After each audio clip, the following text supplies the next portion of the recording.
Hello everyone, good morning. चलिए, आज है 8 जनवरी। आज हम देखेंगे द हिंदू एडिटोरियल के वोकैब NPYQs में हमने ये सारे टॉपिक्स कवर किए हैं। अगर आपने अब तक चैनल को लाइक, शेयर एंड सब्सक्राइब नहीं किया है तो कर दीजिए। चलिए आगे बढ़ते हैं आज के फर्स्ट वर्ड पे। आज का फर्स्ट वर्ड है गैलोर। उसका पार्ट ऑफ स्पीच क्या है? एडजेक्टिव है। उसका मीनिंग है प्रचुर मात्रा में, पुष्कळ या विपुल। ओके, जैसे कि इमेज में हम देख पा रहे हैं, ये जो गोलगप्पा वाले जो भाई हैं उनके पास बहुत सारे मात्रा में क्या है? गोलगप्पे हैं। ठीक है, एग्जाम्पल देखते हैं। At the tech fair there were new gadgets galore. क्या कहना चाहता है ये सेंटेंस? कि मेले में प्रचुर मात्रा में, टेक के मेले में, टेक फेयर, ओके, टेक के फेयर के मेले में प्रचुर मात्रा में नए गैजेट्स थे। ओके, यहाँ तक क्लियर है आप सबको? चलिए सिनोनिम्स देखते हैं। Abundant, प्लेंटिफुल, lavish, profuse. अब एंटोनिम्स देखते हैं। Skanda, proof, lacking, rare. Okay, यहाँ तक क्लियर है आप सबको? आगे देखते हैं नेक्स्ट वर्ड, ब्लैंडिशमेंट। उसका पार्ट ऑफ स्पीच क्या है? नाउन है। उसका मीनिंग है चापलूसी करना। जैसे इमेज में देख पा रहे हो, ये जो लड़का है वो क्या कर रहा था? चापलूसी कर रहा था। तो उसके सर ने उसको देखा तो क्या किया? उसको डांट दिया। ठीक है, कि आप ऐसा बिहेव मत कीजिए, ऐसा मत कीजिए। ठीक है, एग्जाम्पल देखते हैं। Despite his blandishment she refused to sign the contract. क्या कहना चाहता है? उसकी तमाम चापलूसी के बावजूद उसने अनुबंध पर हस्ताक्षर करने से इनकार कर दिया। यानी उसने बहुत कुछ उसको बताए पॉइंट्स चापलूसी की, फिर भी क्या कहा? उन्होंने हस्ताक्षर करने से क्या कर दिया? मना कर दिया। रिफ्यूज मतलब मना करना, इनकार करना। ठीक है, चलिए सिनोनिम्स देखते हैं। Flattery, charm, persuasion, coaxing. Antonyms देखते हैं। Insult, repulsion, deterrent, scolding. Okay, यहाँ तक क्लियर है आप सबको? आगे बढ़े।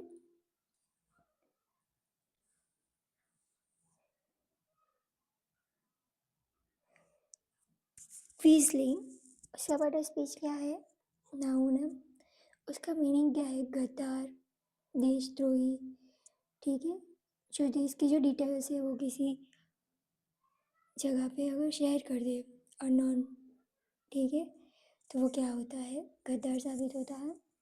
ठीक है, तो हमें हमारे देश की क्या करनी है? रक्षा करनी है। एग्जाम्पल देखते हैं। He remembers him as a quisling who betrayed his own people. Okay, क्या कहना चाहता है? इतिहास उसे एक देशद्रोही के रूप में याद रखता है जिसने अपनों को क्या किया है? धोखा दिया है। Okay,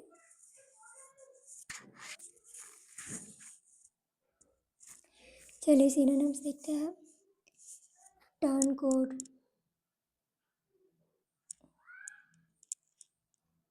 रिनेजेड, informer, rate.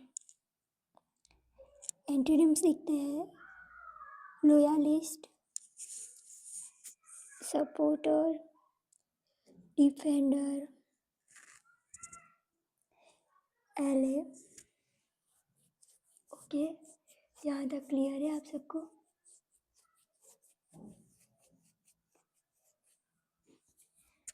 देखते हैं नेक्स्ट वर्ड, जैडेड। उसका वर्ड ऑफ स्पीच क्या है? एडजेक्टिव है। इसका मीनिंग है थका हुआ, उबा हुआ। ओके, जैसे इमेज में आप देख पा रहे हो, ये जो इंसान है वो काम कर रहे थे, काम करते करते इवनिंग तक क्या हो गए, वो जैडेड हो गए, उनकी बैटरी डाउन हो गई, थक चुके हैं वो। ठीक है, चलिए एग्जांपल देखते हैं। The public has become jaded by broken political promises। क्या कहना चाहता है? राजनीतिक वादों की टूटने से जनता थक चुकी है। जो प्रोमिस किए हैं वो टूट रहे हैं, कंप्लीट नहीं हो रहे, तो जनता क्या हो गई है, अब थक गई है झूठे प्रोमिस सुन सुन के। ठीक है, चलिए सिनोनिम्स देखते हैं। Exhausted, weary, bored, fatigued। Antonyms लिखते हैं। Energetic, lively, enthusiastic, active. Okay, यहाँ तक क्लियर है आपको? चलिए देखते हैं नेक्स्ट, इंसेसेंट। उसका पार्ट ऑफ स्पीच क्या है? एडजेक्टिव। उसका मीनिंग है निरंतर या लगातार। जैसे इमेज में देख पा रहे हैं कि हम क्या करते हैं, जॉब कर रहे हैं, सुबह काम कर रहे हैं, फिर इवनिंग में आके अपने रूटीन कर रहे हैं। क्या हो गया है, ये हमारी लाइफ का निरंतर लगातार हो गया है रूटीन। ठीक है, एग्जाम्पल देखते हैं। The incessant noise from the factory kept everyone awake। कारखाने से हो रहे लगातार शोर ने सभी को जगाए रखा। जो फैक्ट्री है वहाँ पे बहुत ज़्यादा नॉइस हो रहा था, तो क्या हुआ, सबको उसने नॉइस ने जगाए रखा है। ठीक है,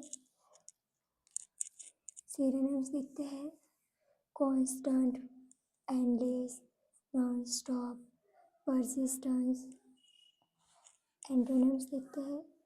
intermittent, broken, halting, stopping. Okay, यहाँ तक क्लियर है आप सबको?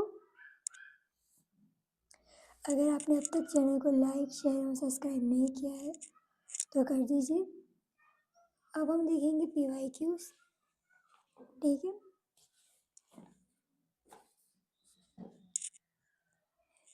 PYQs में हम सबसे पहले देखेंगे कॉमन एरर्स। चलिए पढ़ते हैं। The new taxation rates, okay, announced by the government are bound to affect the export sector। And option D है नो एरर। क्या कहना चाहता है, सरकार द्वारा घोषित नई कर की दरें निर्यात क्षेत्र को क्या करेगी, प्रभावित करेगी। ओके, चलिए तो इसका कॉन्सेप्ट समझते हैं। Affect will replace effect. चलिए, ये दोनों क्या है, एक वर्ब है। जो इफेक्ट है वो किस लिए होता है, समथिंग हैपन, और अफेक्ट जो होता है वो क्या होता है, चेंज इन समबडी और समथिंग। तो यहाँ पे क्या है, चेंज इन समथिंग है ना, राइट। ये जो पॉलिसीज है, रेट्स है, उसमें क्या हुआ है, चेंज हुआ है। तो यहाँ पे अफेक्ट की जगह पे क्या, इफेक्ट की जगह पे क्या आएगा, अफेक्ट आएगा। ओके, यहाँ तक क्लियर है आप सबको? चलिए तो एग्जाम्पल देखते हैं। This changes will give us the power to effect change. Something happen है, ठीक है। Your opinion will not affect my decision. मतलब कि तुम्हारा जो ओपिनियन है वो क्या है, मेरे डिसीजंस को चेंज नहीं कर पाएगा। ठीक है, डिसीजन को, समथिंग को।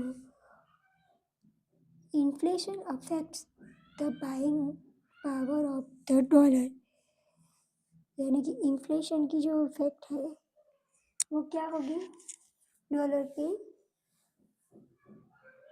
डॉलर परचेज करने में होगी, ठीक है, इन्फ्लेशन की इफेक्ट।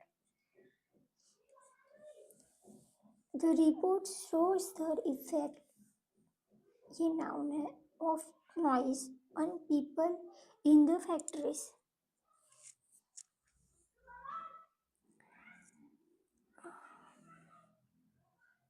समझ आया आप सबको यहाँ तक? इफेक्ट की जगह पे क्या होगा? चलिए आगे बढ़ते हैं। Improvement of sentences.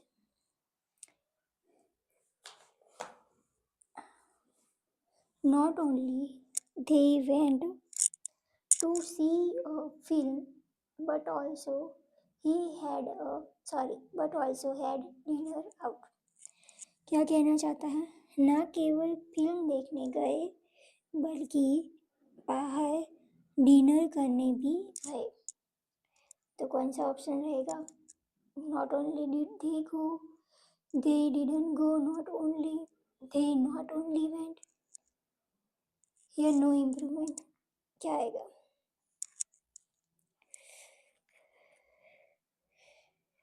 Option number first आएगा, not only did they go. Okay,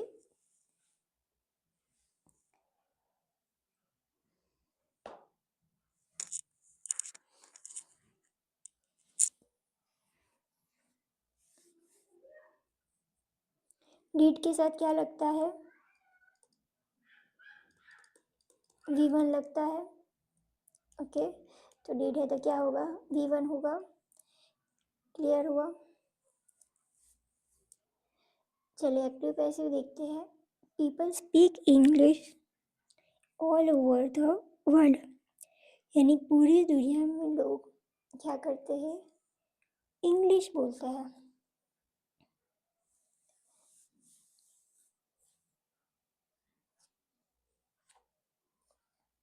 options देखते हैं। English is spoken all over the world, English was spoken all over the world, English was spoken by people, और option D है English is spoken by people. बताइए इसमें कौन सा option सही है?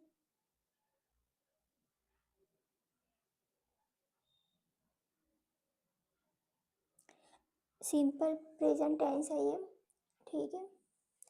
तो पैसिव क्या होगा? English is spoken all over the world. Okay, यहाँ तक क्लियर है आप सबको?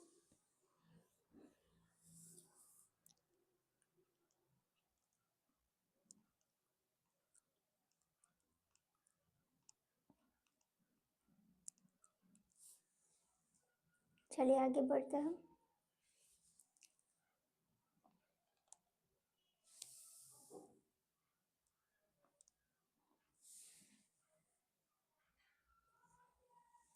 डायरेक्ट इनडायरेक्ट पढ़ते हैं।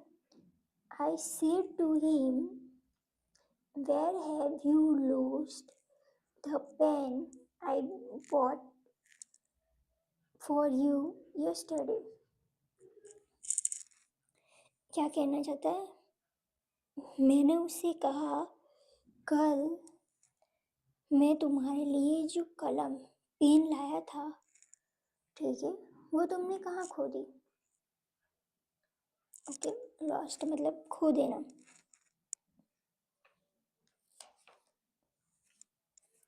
ऑप्शंस पढ़ते हैं, कौन सा ऑप्शन सही होगा? सबसे पहले तो हम देखेंगे कि ये कौन सा टेंस है। सिंपल पास्ट है, वर्ब वर्ब कौन सा है? सिंपल पास्ट है, तो क्या आएगा? वर्ब पास्ट परफेक्ट आएगा। पास्ट परफेक्ट क्या होता है? Had plus V3। ओके,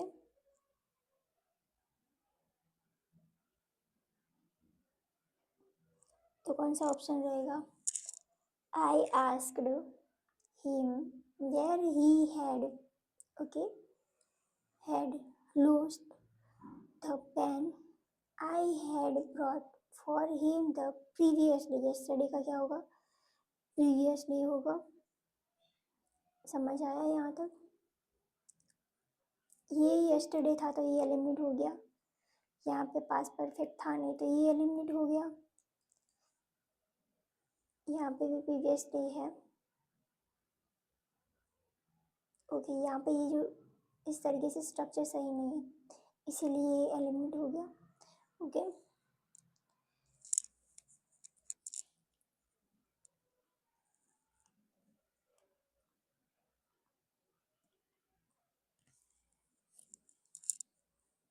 चलिए आगे बढ़ते हैं। अब हम देखेंगे one word substitutions. severely abusive writing in journals, यानी क्या कहना चाहता है? पत्रिकाओं में अत्यंत अपमानजनक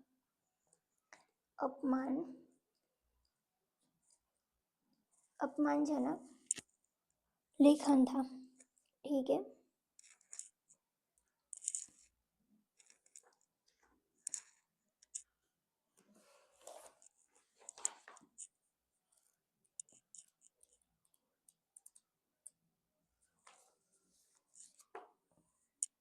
बताइए कौन सा ऑप्शन सही है?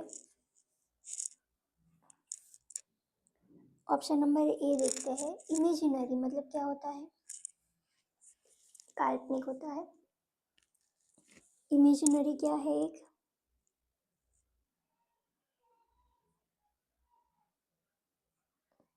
एडजेक्टिव है, काल्पनिक है। सुपरक्यूलेटिव,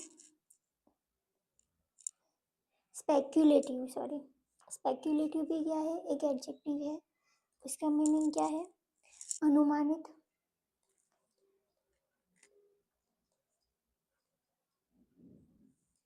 ठीक है। सक्रिलियस, उसका वर्ड ऑफ स्पीच क्या है? उसका भी एडजेक्टिव है। इसका मीनिंग क्या है? अपमानजनक। ओके। सरकास्टिक, उसका वर्ड ऑफ स्पीच क्या है? एडजेक्टिव। इसका मीनिंग क्या है? व्यंग्यात्मक। ठीक है, तो कौन सा ऑप्शन सही होगा? सेक्रिलियस, अपमानजनक, अब्यूसिव, राइट। क्लियर हुआ यहाँ तक आप सबको? आगे बढ़े, इडियम्स एंड फ्रेजेस पढ़ते हैं। Those who work by fits and starts seldom show good results. क्या कहना चाहता है ये? जो लोग रुक रुक कर काम करते हैं उन्हें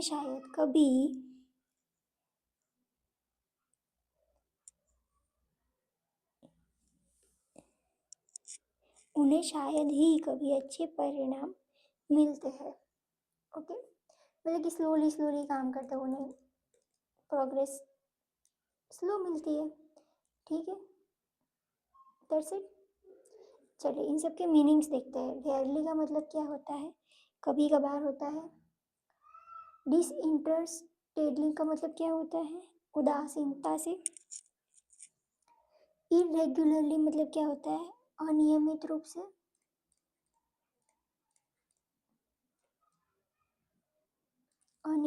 से। और रेगुलरली मतलब क्या होता है? रेगुलर, नियमित। तो यहाँ पे क्या बता रहा है? रुक रुक के काम हो रहा है, जो क्या है वो एक इनरेगुलर वर्क है। ओके, क्लियर हुआ यहाँ तक? चलिए आगे बढ़ते हैं। ये है मिसस्पेल्ड, उसमें से आपको मुझे बताना है कौन सी स्पेलिंग में एरर है और उसका सही स्पेलिंग क्या है। ठीक है, मर्शिनरी, उसका पार्ट ऑफ स्पीच क्या है? एडजेक्टिव है। उसका मीनिंग है किराए का। Machinery part of speech noun है, मशीनरी है। मिशनरी एडजेक्टिव भी है, नाउन भी है। मिशनरी और प्रचारक मीनिंग है उसका विजनरी, मतलब काल्पनिक, एडजेक्टिव है। चलिए देखते हैं कौन सा स्पेलिंग सही है। ओके, MISSIONA, यहाँ पे क्या आएगा, ये आएगा। ठीक है, बाकी सब सही है। क्लियर हुआ यहाँ तक आप सबको? ये है क्वेश्चन ऑफ द डे। इन तीनों का आप सबको मुझे कमेंट में मीनिंग बताना है। एंड अगर आपने चैनल को अब तक लाइक, शेयर एंड सब्सक्राइब नहीं किया है तो कर दीजिए। And thank you all of you.